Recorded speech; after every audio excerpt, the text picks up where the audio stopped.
ஜன்னல் கம்பி உந்தன் கைகள் பட்டு பட்டு வெள்ளி கம்பி என்று ஆகியது. கம்பஞ்சக்கை உந்தன் கண்கள் தொட்டு தொட்டு தங்கச்சிற்பம் என்று மாறியது. ஜன்னல் கம்பி உந்தன் கைகள் பட்டு பட்டு வெள்ளி கம்பி என்று ஆகியது. கம்பஞ்சக்கை உந்தன் கண்கள் தொட்டு தொட்டு தங்கச்சிற்பம் என்று மாறியது. பூக்கும் புன்னகையாலே என் தோள்கள் ரெக்கைகளாக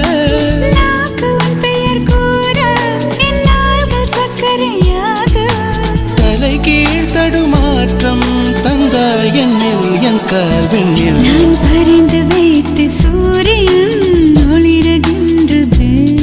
நான் நடந்து சென்ற மணல் வெளி மலருகின்றதே.